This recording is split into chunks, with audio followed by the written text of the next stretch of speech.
Bienvenue sur le podcast de la com et des chouquettes. Vous travaillez dans le marketing ou la communication et vous gérez 1000 sujets à la fois? Ce podcast est pour vous. Vous allez trouver ici de l'inspiration et des conseils pratiques à tester dans vos projets de communication au quotidien. Ce podcast, c'est aussi un rendez-vous que l'on vous donne pour vous motiver. Nous sommes Concept Image, agence conseil créative et digitale basée à Rennes. Nous sommes passionnés par la com et nous adorons les chouquettes.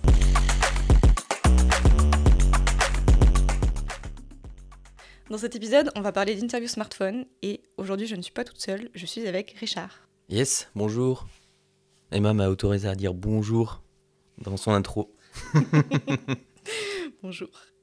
Donc vous vous êtes peut-être déjà retrouvés dans la situation d'avoir envie de tourner une interview et de ne pas avoir de budget pour un tournage professionnel. Parce que faire appel à une agence de communication, ça a un coût. Pour le déplacement, pour le matériel, pour plein de choses.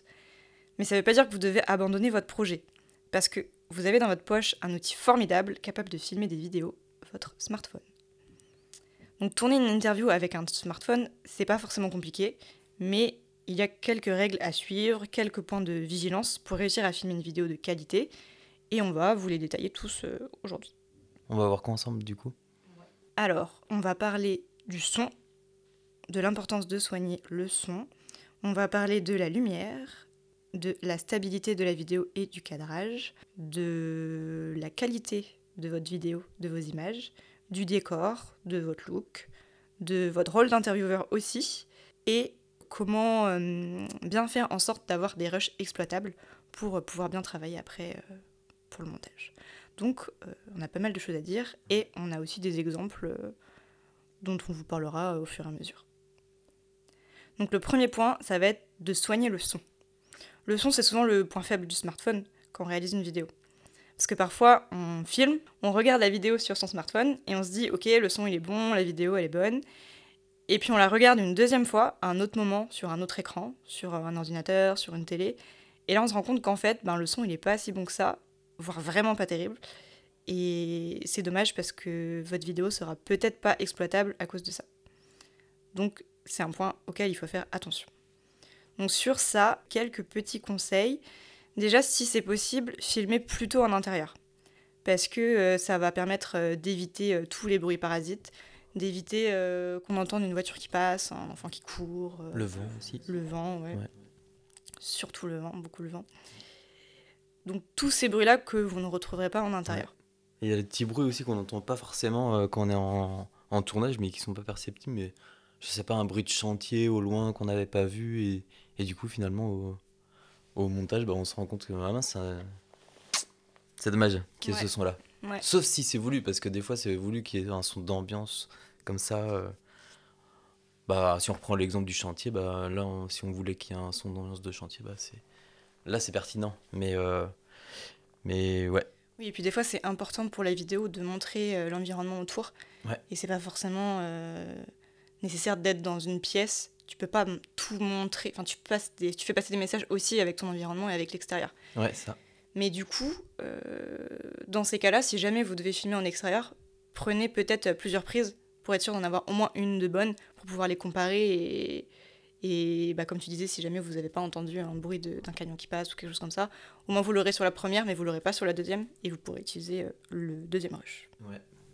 Et ce qui est important aussi en tournage, c'est toujours vérifier en fait. Chose qu'on pouvait moins faire avant avec les caméras avec lesquelles on filmait avant.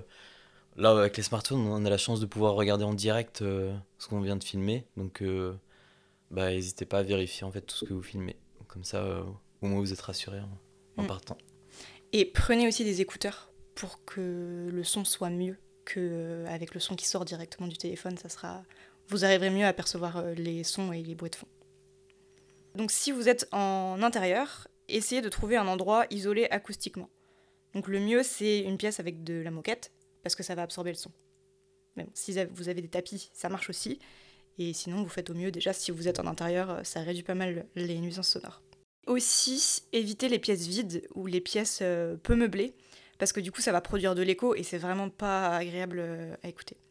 Par exemple, là, sur un projet très récent où on récupérait les rushs d'un de nos clients et où on s'occupait de nous, du montage, il y avait certains plans où il y avait de l'écho, parce que justement la personne s'était filmée dans une pièce vide, et c'était vraiment hyper désagréable au niveau des oreilles.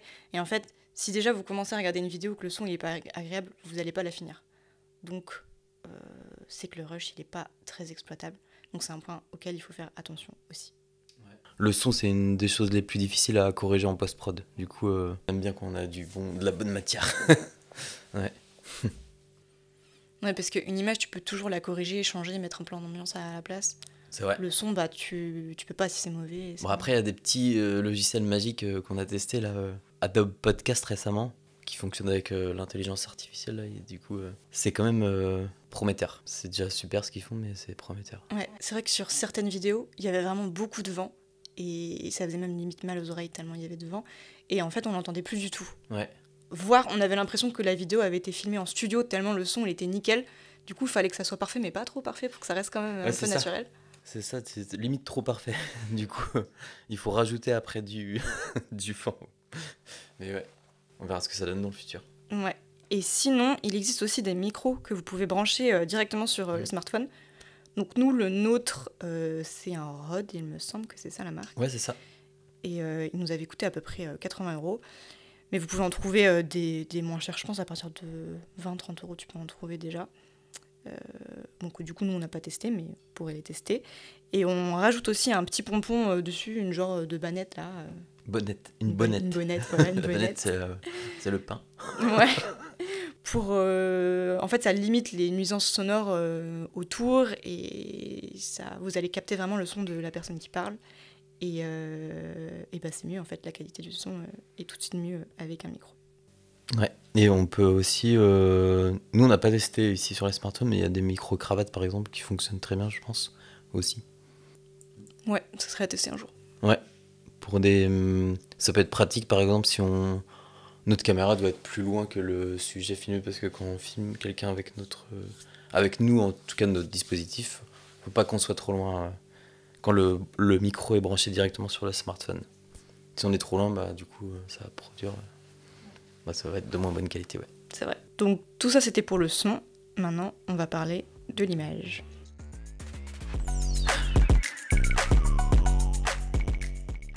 On va commencer par, du coup, la lumière. On va le séparer en deux parties. On va parler de l'intérieur et l'extérieur. Et on va commencer par l'intérieur. C'est mieux d'être dans une pièce lumineuse, du coup. Ça paraît évident dit comme ça. Mais c'est vrai que, du coup, si on a le choix... Par exemple, là où on fait le podcast, là, nous, il n'y a aucune fenêtre, enfin, sauf des fenêtres qui donnent vers l'intérieur, du coup, c'est très sombre, on n'a aucune lumière naturelle. Enfin, c'est pas l'idéal. Il faut mieux trouver une salle où il y a une ouverture sur l'extérieur. Une fois qu'on a trouvé la pièce dans laquelle on va filmer, ce qu'il faut à tout prix penser, c'est éviter le contre-jour pour que, bah, du coup, la personne interviewée soit pas sombre. Et pour ça, du coup, on va placer cette personne, elle sera face à la fenêtre, et nous, enfin, celui qui va filmer sera dos à la fenêtre. Comme ça, en fait, la personne interviewée, elle va profiter de la lumière naturelle qui va venir éclairer son visage. Il y a une chose à laquelle il faut penser, c'est de vérifier tout simplement que, regarder le ciel et voir si, par exemple, il n'y a pas trop de nuages, qui vont venir faire des variations de lumière pendant le tournage. Si, par exemple, on a un ciel bleu, c'est parfait. Si on a un ciel nuageux, c'est pas mal aussi. Par contre, si on a un ciel avec quelques nuages qui passent de temps en temps, là, ça va être plus embêtant. Donc, il faudra trouver une alternative. Et l'alternative, ça peut être filmé en intérieur, par exemple. En extérieur, il faudra aussi, comme en intérieur, faire attention au contre-jour. Du coup, le cadreur, il sera toujours dos au soleil. Et la personne interviewée, elle sera pas forcément face au soleil, parce que sinon, elle va avoir les yeux comme ça. Et du coup, il faudra trouver un angle... Pardon ? T'as mimé les petits yeux, mais on te voit pas. Mais non, mais c'est c'est important. Et ça, en fait, il y a tellement de choses sur un tournage à penser que quand t'as fait ton cadre ou ça, tu t'en rends compte après, tu regardes ton rush et tu fais « Ah mais non, mais elle plisse trop les yeux ». Et du coup, c'est pour ça qu'il faut anticiper ça dès le départ et avoir ces notions-là en tête pour anticiper ça. Puis c'est beaucoup de choses à penser, mais au fur et à mesure, à force de le faire, ça va devenir des automatismes. Et vous n'aurez même plus besoin d'y penser, vous allez juste le voir et ça va être automatique. Voilà pour la lumière. Et si vous manquez de lumière dans une pièce, vous pouvez toujours rajouter une source lumineuse artificielle comme comme une ring light par exemple. Ensuite, on va parler de la stabilité. C'est quelque chose de très important quand on filme, parce que on se rend compte assez vite que quand on regarde une vidéo qui bouge trop, c'est pas agréable du tout. On n'est plus concentré sur ce qui est filmé, on est concentré sur les tremblements et du coup, on n'apprécie pas tout simplement ce qu'on regarde. Alors du coup, sur notre smartphone, nous, d'aujourd'hui, on a de la chance, parce que en fait, ils sont pratiquement tous équipés de stabilisateurs, et du coup, on s'en rend même plus compte, mais quand on filme, c'est hyper fluide, c'est hyper stable. Je dis pratiquement sur tous les smartphones, mais j'ai l'impression que c'est le cas. Hein. Je sais pas, je connais pas tous les smartphones, mais Sur les plus récents en tout cas. sur les plus récents, ouais, c'est le cas. Hein. Ouais.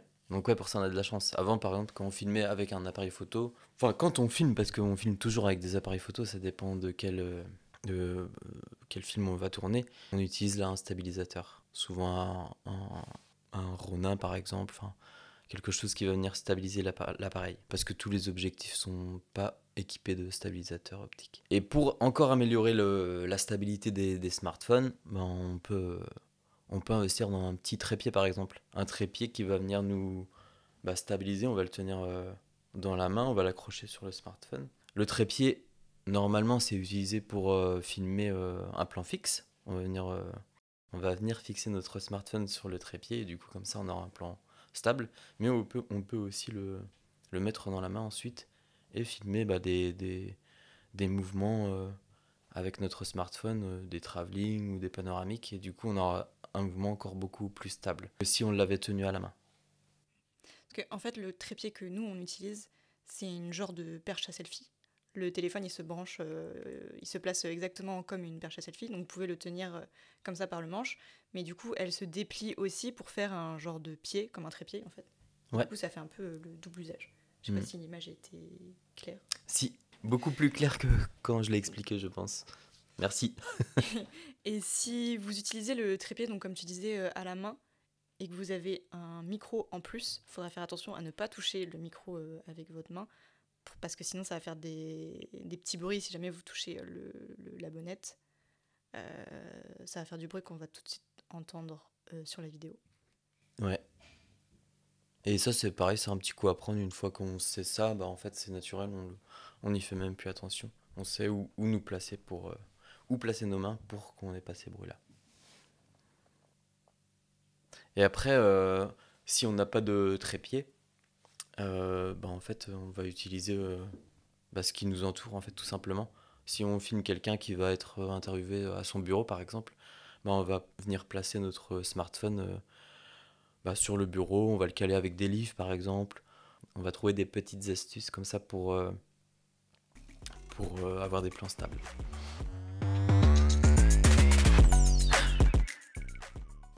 Ensuite, on va parler du cadrage. Ça aussi, c'est quelque chose de très important pour avoir une image bien équilibrée. Et pour ça, il y a des petites méthodes, des petites règles à savoir, et notamment la règle des tiers. En fait, c'est très simple. En fait, vous divisez le cadre en 9 rectangles égaux en traçant 2 lignes horizontales et 2 lignes verticales. Et du coup, en fait, si vous venez placer vos sujets, par exemple, une personne interviewée sur ces axes-là et sur ces repères-là, en fait, vous aurez des images qui seront équilibrées. Pour vous aider, ce qui est bien sur les smartphones, c'est que du coup, dans les réglages, on peut même faire apparaître ces grilles-là. Il faut tout simplement aller dans les réglages et du coup, on peut l'activer. Pour l'iPhone, il faut aller dans les réglages, et pour Android, ça se fait directement sur l'appareil photo. Et ça, c'est pas mal aussi pour anticiper tout ce qui est sous-titres.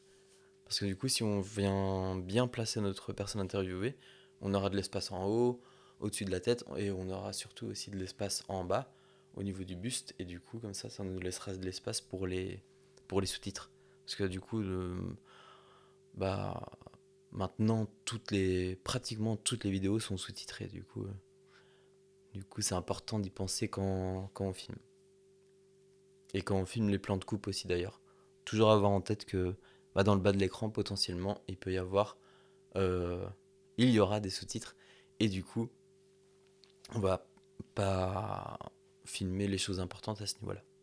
On les mettra plutôt, par exemple, pour les plans de coupe, on les mettra plutôt au centre. Et ce qui est bien avec ce dispositif mobile, c'est que du coup, quand on va tourner des plans de coupe, on est hyper mobile justement. et on va venir faire des plans qu'on n'aurait pas pu faire avec un autre dispositif un peu plus lourd. Par exemple, quand on était à un tournage au CHGR, on tournait une interview dans des serres, et pour illustrer un petit peu cette interview, on filmait des plans de plantes, et du coup on se baladait à travers les plantes comme ça avec notre smartphone, des plans des très gros plans sur des petits détails ou des choses comme ça. Et ce qui est bien aussi avec ce dispositif, c'est qu'on peut être hyper actif là où c'est toujours pareil. Si on avait filmé avec un appareil photo, il aurait fallu faire le cadrage, la mise au point. Là, avec notre petit trépied et notre smartphone, on voit une action, hop, direct on peut aller dessus et on déclenche et puis on filme. Donc pour ça c'est hyper pratique pour la réactivité. C'était très pratique aussi pour des tournages où on était sur des chantiers. Où par exemple on est monté sur un toit un jour, sur une maison qui était en construction, et on n'aurait jamais pu faire ça avec un grand appareil photo, avec un trépied, avec tout le matériel. On n'aurait pas pu monter et filmer les images comme celles qu'on a pu prendre.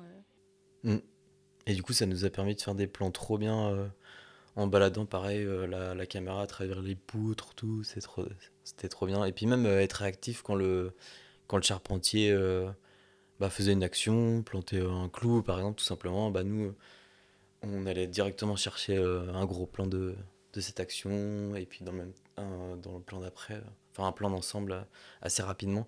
Et du coup c'est hyper fluide, c'est trop pratique.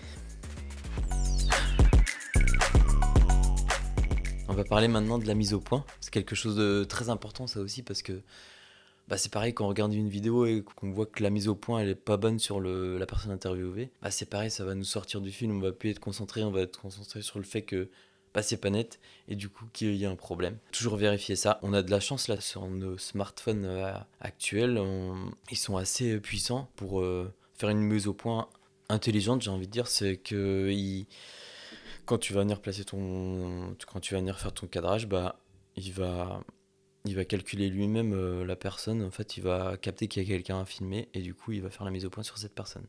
Par contre, il faut toujours vérifier, parce que c'est pas parce qu'il le fait tout seul que des fois il se trompe. Et pour être sûr que notre mise au point elle est parfaite, on va venir tout simplement appuyer sur notre écran, à l'endroit où on a la personne interviewée, et comme ça on se rassure du coup.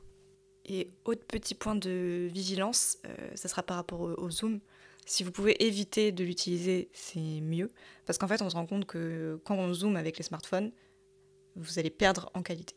Il y a plusieurs types de zoom en fonction des téléphones, mais la plupart ont un zoom pas comme sur les appareils photo, en fait. Donc si jamais vous avez besoin de zoomer, vous allez juste à vous approcher de la personne, en fait, tout simplement. Vous êtes avec un smartphone, donc vous êtes mobile, vous n'êtes pas obligé de zoomer. Prochain point, on va parler du décor et de votre look. Votre objectif, c'est qu'on se concentre sur la personne qui est interviewée et pas sur ce qui se passe autour. Donc déjà, ne choisissez pas un environnement trop distrayant. Vous n'aurez peut-être pas toujours le choix, mais si vous pouvez, faites attention à ce qui se passe autour. Sachant qu'il faut aussi faire attention à la lumière, comme ce qu'on disait tout à l'heure. Ouais. Bon, plusieurs points à faire attention. Regardez aussi ce que la personne porte. On ne vous demande pas d'exiger un uniforme non plus, mais vous pouvez donner des petites indications pour qu'on soit vraiment concentré sur le discours de la personne et pas sur tout ce qui se passe autour, sur des événements flash, sur des événements rayés par exemple. Le mieux, c'est d'être assez sobre pour qu'on regarde vraiment le visage de la personne qui parle. Attention aussi à tous les éléments qui peuvent parasiter l'image. Donc une bouteille d'eau par exemple, un bureau mal rangé, un mot de passe écrit sur un post-it, une cigarette électronique, comme on en a de temps en temps, des fils électriques, plein de petites choses. C'est des détails, mais en fait c'est ce qui va vous permettre d'avoir un rendu pro si vous pensez à les enlever du cadre. Et c'est assez rapide en plus, hein. On prend la bouteille d'eau, on la décale, faut juste y penser et c'est tout de suite beaucoup mieux. Ouais, et ce qui est encore mieux, c'est de l'anticiper, c'est de dire aux gens chez qui on va filmer, rangez vos bureaux, tout simplement. Comme ça, quand on arrive, tout est clean, on a juste à enlever les petits trucs qui traînent, mais ouais, Et du coup, ça me fait penser aussi que c'est important aussi d'être à deux finalement sur un tournage.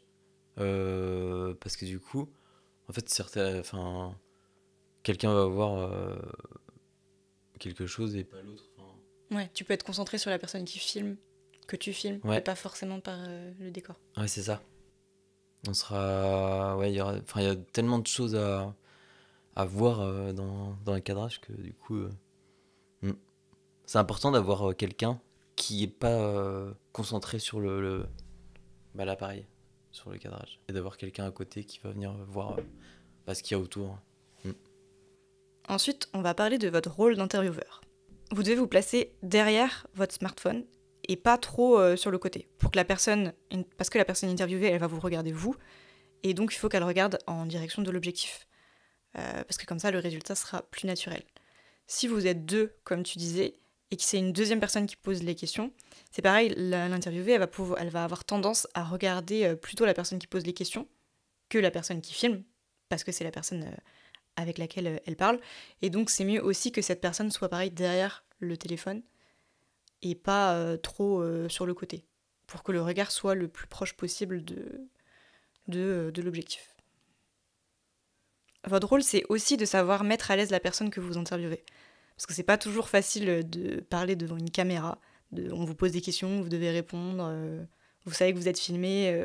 Bon, on peut facilement perdre ses moyens, surtout quand on n'a pas l'habitude. Donc là, vous pouvez commencer à filmer sans forcément le dire. Vous pouvez parler à la personne, lui poser des questions sur ce qu'il fait, sur l'environnement autour. Pas vraiment de vraies questions, plus des questions qui vont servir à le mettre à l'aise et à le faire parler. Et ensuite, vous pouvez lui poser là vos vraies questions. Donc ça va l'aider à se détendre, parce qu'elle n'aura pas vraiment l'impression que l'interview a déjà commencé. Et du coup, elle aura déjà commencé à parler, et après, une fois qu'elle répondra aux questions qui vous intéressent, là, vous aurez des réponses plus naturelles et plus développées, et la personne pourra s'exprimer plus facilement. Carrément. Ça fait penser quand on était sur Trécobat ou quand on arrive sur le tournage du Charpentier d'ailleurs. On commençait à lui parler et c'était trop intéressant ce qu'il racontait. Du coup, on a déclenché l'appareil et puis on a filmé. Et on s'est rendu compte que c'était exploitable en fait après. Il y avait même plus besoin de passer à l'interview. Elle était déjà faite finalement. Ouais, on parlait, c'était un peu une discussion normale. On glissait nos questions dans les questions. Dans la discussion plutôt, pas nos questions dans les questions, ça veut rien dire. Et du coup, on avait juste activé le smartphone à côté. Je crois qu'on l'avait pas prévenu. Enfin, il était au courant qu'il allait être interviewé, mais je crois on l'avait pas prévenu qu'on avait déjà commencé à filmer. Ouais. Et du coup, oui, c'est là que c'était le plus naturel en fait. Oui. Et ce qui marche bien aussi, c'est de faire des duos avec des personnes qui se connaissent. Parce que là, du coup, les personnes vont être plus détendues, elles pourront échanger, rebondir sur les réponses de l'autre, et ça sera plus naturel. Donc c'est c'est une méthode qu'on a testée plusieurs fois, et qu'on a fait très récemment, c'était la semaine dernière d'ailleurs, je crois, sur un tournage. Et en fait, deux personnes qui avaient plein de choses très intéressantes à dire, mais qui avaient un peu peur de la caméra, et de pas trouver leurs mots en fait. Et au final, à deux, elles s'en sont très bien sorties. Il y avait toujours un peu le stress. Ils nous ont dit après qu'ils étaient un petit peu stressés, mais ça se voyait pas du tout à l'écran en tout cas. Ouais, c'est ça. Ça se voyait pas du tout, et surtout parce qu'ils étaient deux et qu'ils échangeaient ensemble. Et en fait, au final, on a eu plein de choses très intéressantes à filmer et plein de plans cool. Ouais. Et il y a un autre truc qui fonctionne aussi, pas avec tous, mais avec certaines personnes, c'est leur dire, si elles sont pas à l'aise face à la caméra, on leur dit, prenez avec vous l'appareil, le petit trépied, et vous vous filmez tout seul. Et du coup, pour certaines personnes, ça marche. Ouais, ça dépend vraiment des personnes. Parce qu'il y en a d'autres qui, justement,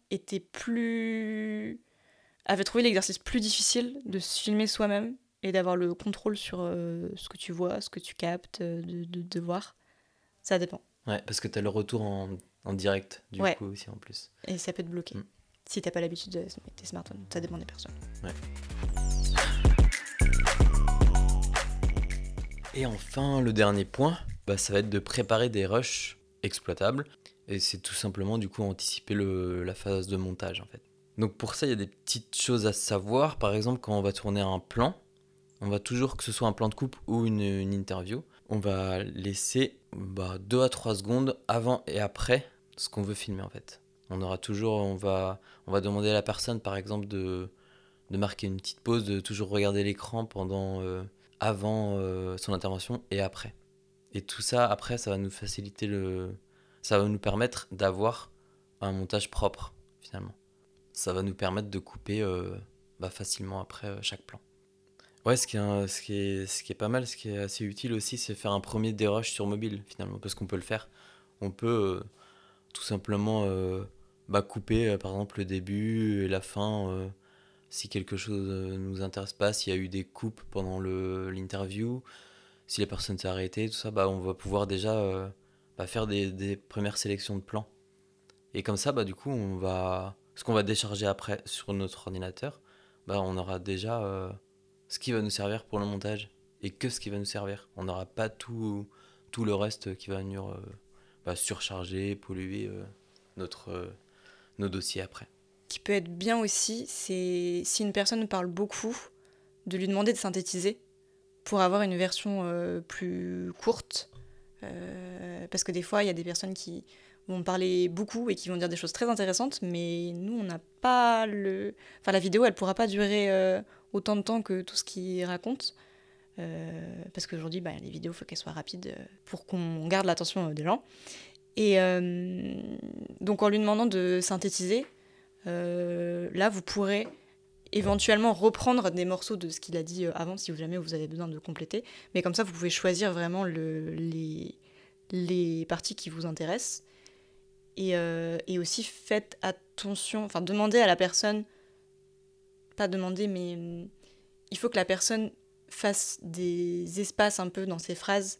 Essayez de ralentir la personne si jamais elle parle trop vite, pour que après, sur le montage, vous puissiez couper plus facilement, quoi. Parce que si une phrase est très longue et que c'est la première partie qui vous intéresse, mais que la personne ne fait pas de pause, vous n'allez pas réussir à couper au milieu. Et du coup, vous n'allez pas pouvoir utiliser juste un seul bout de la phrase. Carrément. Petit point bonus avant la conclusion. Pensez à filmer des plans d'ambiance pour enrichir votre vidéo. Vous filmez une personne, mais c'est bien de filmer aussi ce qui se passe autour, voire d'aller dans d'autres endroits pour illustrer ce que la personne raconte.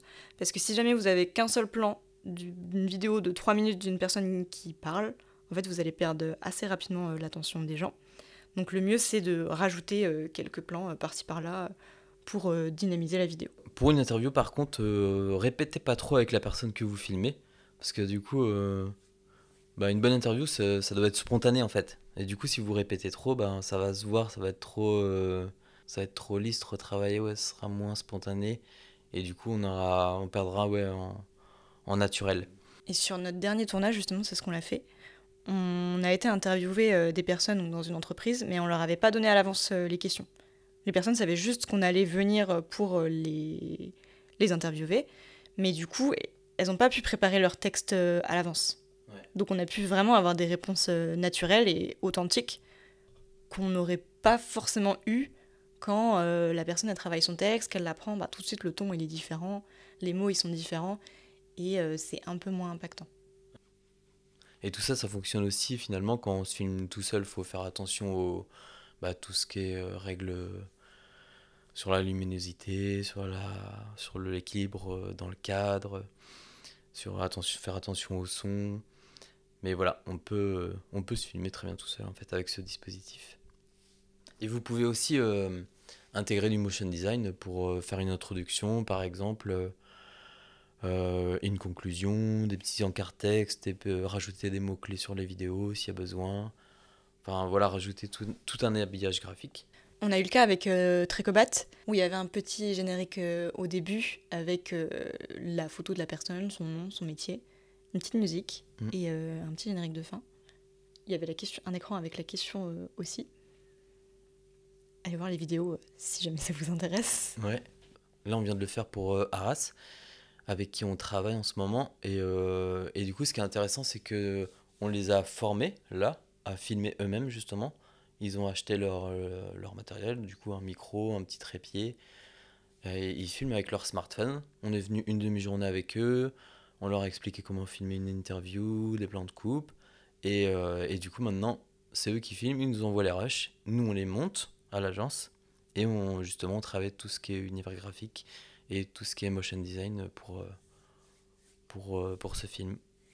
C'est un peu le compromis de quand on n'a pas assez de budget pour filmer des vraies interviews avec une agence, mais pour quand même avoir un rendu pro, c'est un peu le compromis entre les deux, quoi. On passe quand même derrière, on ajoute un peu, on booste les vidéos, mais pour autant on n'a pas eu besoin de se déplacer, donc c'est avantageux aussi du côté du client. Ouais. Et après le client, du coup il est autonome, pratiquement autonome pour faire toutes ces vidéos. Et du coup normalement avec tout ça, vous êtes prêts. Donc lancez-vous, faites des essais sur la partie technique. Donc voilà, merci de nous avoir écoutés, c'était Richard. Et Emma. Et du coup à bientôt pour un nouveau podcast. Au revoir. Salut. Le podcast de la com et des chouquettes est produit par l'agence Concept Image. Si comme nous, vous êtes fan de communication et de chouquettes, enregistrez ce podcast dans vos favoris et mettez-lui des étoiles sur votre plateforme d'écoute. Et pour assurer votre prochaine pause chouquette, inscrivez-vous à la newsletter Concept Image sur notre site www.concept-image.fr. Vous serez alerté à la sortie de chaque épisode et serez invité en prime à nos webinaires mensuels de la com et des chouquettes. Enfin, pour votre prochain projet de communication, appelez-nous, ça nous fera trop plaisir. À bientôt!